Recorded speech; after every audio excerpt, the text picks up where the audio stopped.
여러분, 주변 사람들과 소통하는 과정에서 예상치 못한 오해가 생긴 적 있으신가요? 상대방이 내가 말한 의도와 다르게 받아들였을 때 종종 겪을 수 있는 상황입니다. 의사소통 과정에서 오해를 최소화하려면 어떤 점을 고려해야 할까요? 프리데만 슐츠 폰툰의 포사이드 모델 이론에 따르면 모든 발화는 원하든 원하지 않든 4개의 측면을 동시에 포함하고 있다고 합니다. 그래서 발화자와 수신자의 4가지 측면이 일치하지 않으면 메시지에 대한 이해가 서로 달라질 수 있다는 것이죠. 조금은 어렵게 느껴지시나요? 교수님께서 사례를 통해 쉽게 설명해 주신다고 합니다. 힘차게 출발해 보시죠.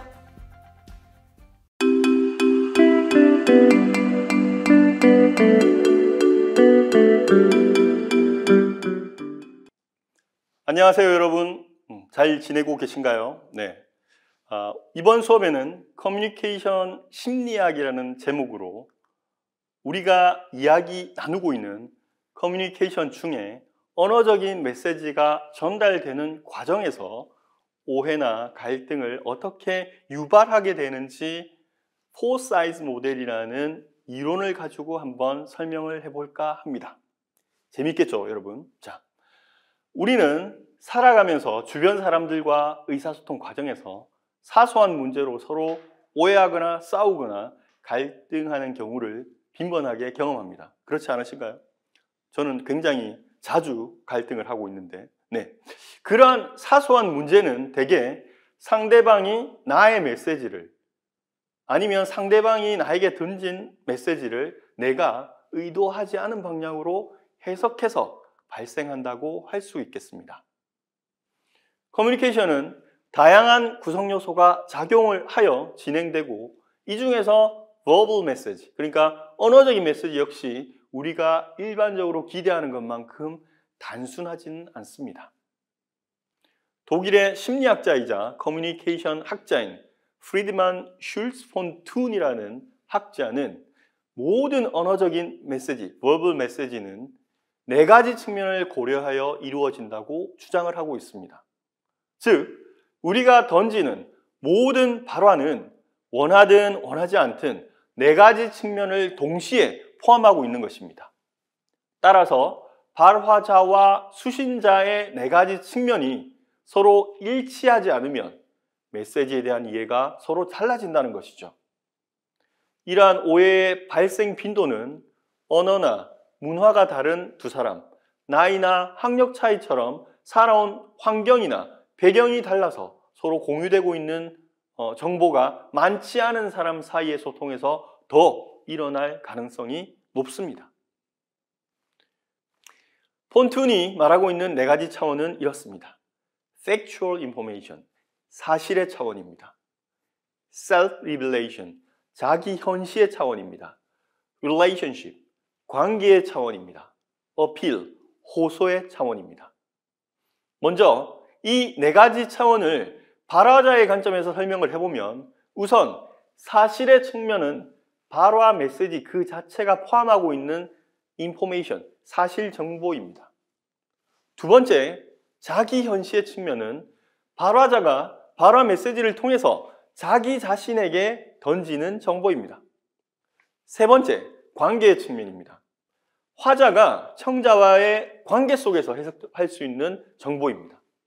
마지막으로 그 메시지를 통해서 호소를 하는 차원, 발화자가 발화 내용을 통해서 청자에게 기대하는 행동이나 결과물이라고 할 수가 있는 것이죠.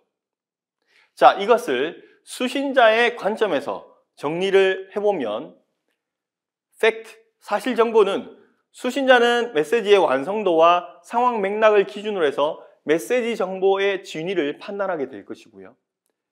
Self-revelation, 자기 표현은 발화자가 보내온 메시지 안에서 숨겨진 의미를 수신자는 찾아내려고 노력을 할 것입니다.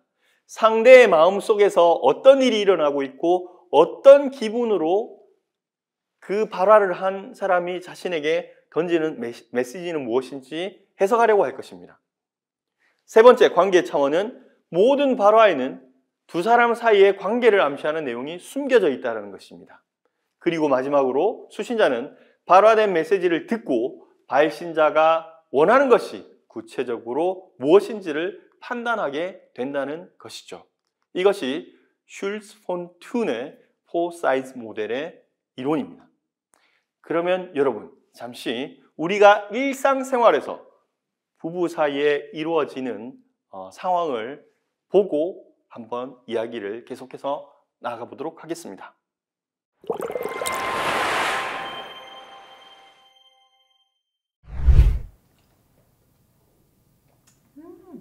오늘은 간이 잘 됐네. 이 정도면 맛있는데? 여보, 밥 다 됐어. 얼른 나와. 와, 맛있겠다. 국 끓였네. 한번 먹어볼까?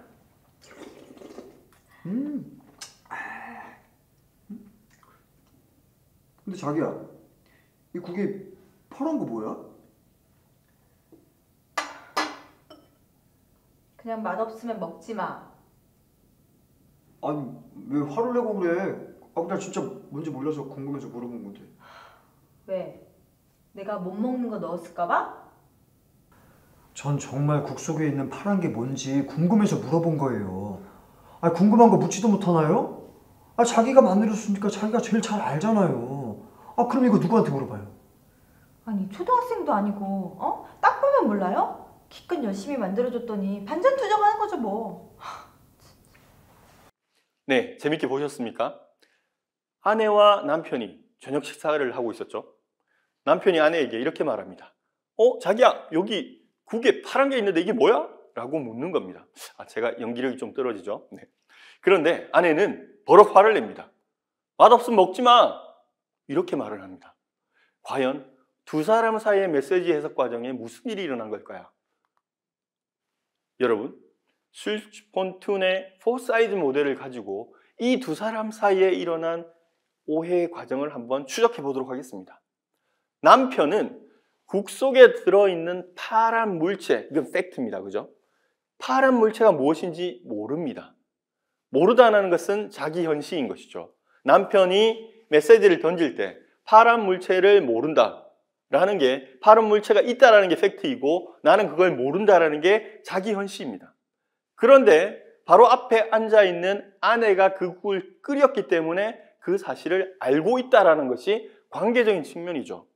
아내와 남편의 관계 속에서 아내가 요기를 했다라는 측면 안에서의 관계를 말합니다. 그래서 남편은 아내에게 그게 뭔지 모르니까 말을 해줘라는 어필, 호소를 하는 것입니다. 그게 바로 남편의 입장에서, 발신자의 입장에서 자기야 여기 국에 파란 게 뭐야 라는 의미를 던진 발화의 메커니즘이라고 할 수 있죠. 이에 반해서 아내는 아내의 메시지를 한번 추적해 보겠습니다. 아내는 이 메시지를 들었습니다.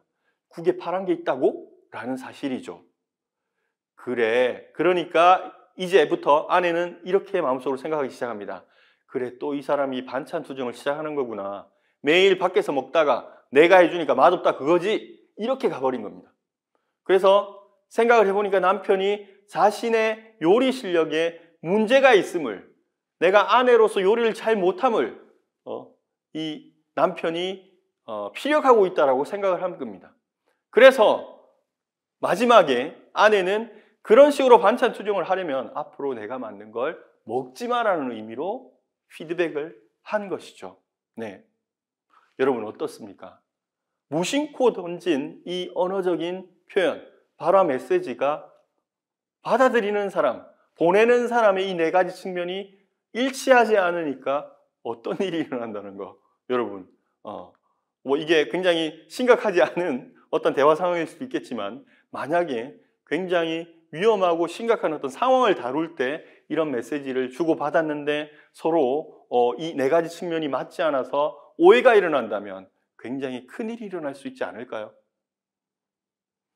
하지만 이러한 오해가 어디서 어떻게 언제 발생하느냐에 따라서 그 심각 정도가 달라질 수밖에 없습니다.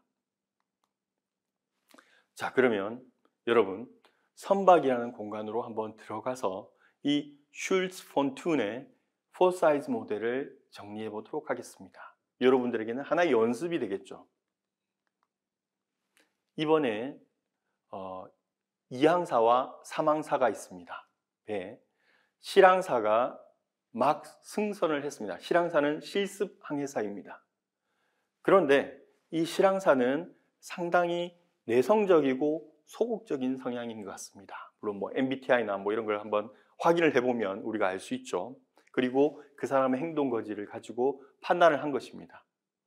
그래서 이항사와 삼항사는 선배 항해사로서 이 사람에게, 이 실항사에게 조금은 군기를 잡기 위해서 거친 언어를 사용을 하게 됩니다.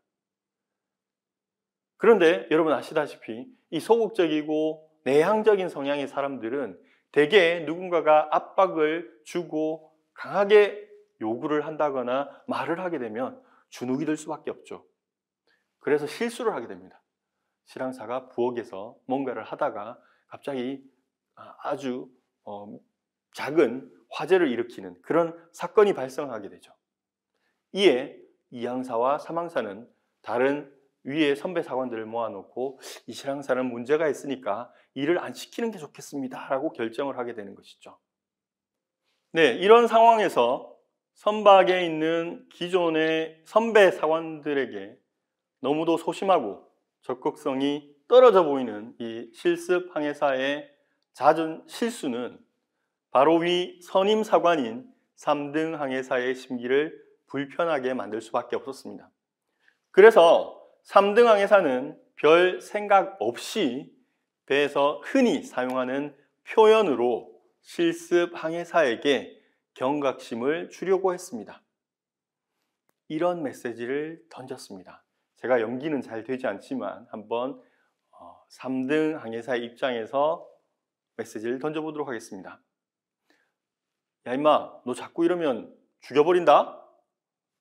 역시 제가 연기가 잘 안 되는 것 같습니다. 네.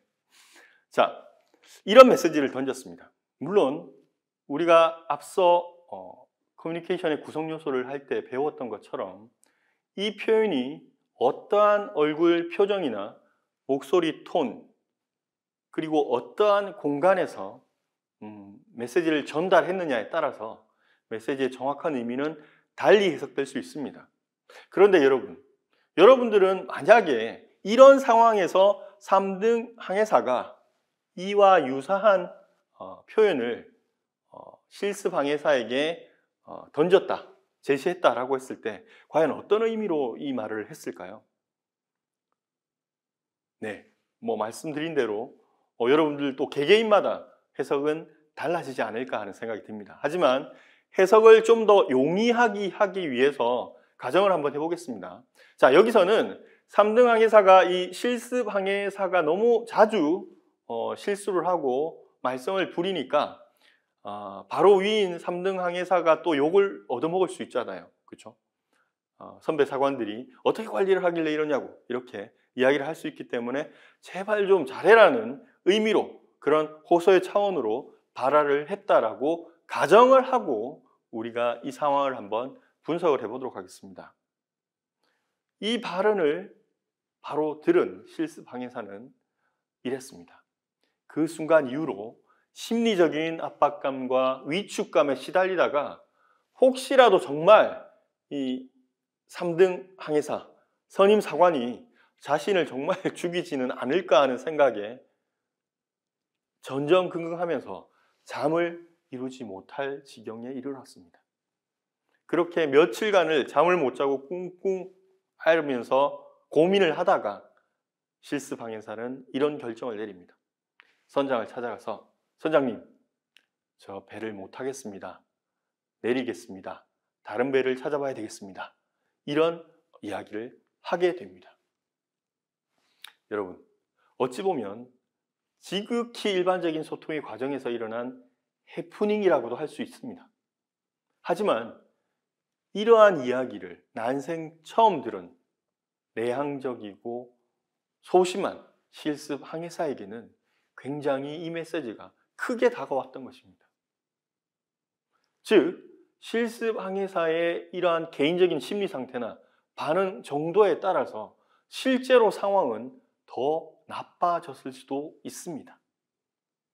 이러한 정황에 입각을 해서 3등 항해사와 실습 항해사가 야 임마 너 자꾸 이러면 죽여버린다 라는 발화 내용을 발화자와 수신자의 입장에서 4가지 측면을 어떻게 해석을 해서 이러한 오해가 발생을 했는지 슐츠폰툰의 4사이즈 모델을 가지고 설명을 해보도록 하겠습니다. 다시 한 번 더 정리를 해보겠습니다. 4사이즈 모델은 4가지로 구성되어 있습니다. 하나는 팩트입니다. 발화된 사실입니다. 다른 하나는 발화자가 자신에게 던지는 메시지, 셀프 리빌레이션입니다. 그 다음은 발화자와 수신자의 관계 속에서 던져지는 메시지라고 할 수 있고, 마지막으로 이 메시지를 통해서 발화자가 호소하는 측면입니다. 그래서 팩트는 무슨 이야기를 하고 있는지 실습 항해사는 해석하려고 합니다. 두 번째는 3등 항해사가 도대체 어떤 의도로 저 말을 하는 것인지 들으려고 할 것입니다.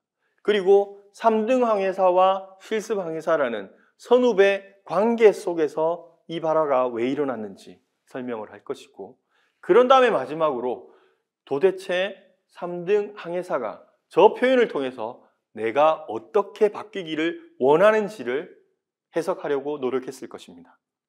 방금 설명드린 대로 실습 항해사가 해석한 발화자, 그러니까 3등 항해사의 어필은 뭐였습니까? 내리라는 의미로 받아들인 것이죠. 네, 그러면 표로 한번 정리를 해보겠습니다. 3등 항해사와 실습 항해사 둘 다 팩트적인 측면에서는 야 임마 너 죽여버린다, 동일한 표현을 듣고 그 다음에 발화를 했습니다. 그런데 사망사는 자기 현실적인 측면에서 내가 좀 더 네가 잘했으면 좋겠다라는 측면에서 이 메시지를 던진다라는 것입니다. 하지만 실항사는 저 사람은 내가 하는 일을 모두 싫어하는 것 같다라고 이야기를 했습니다. 생각을 했습니다. 관계적인 측면에서 서로 선후배이고 상하 관계에 있습니다.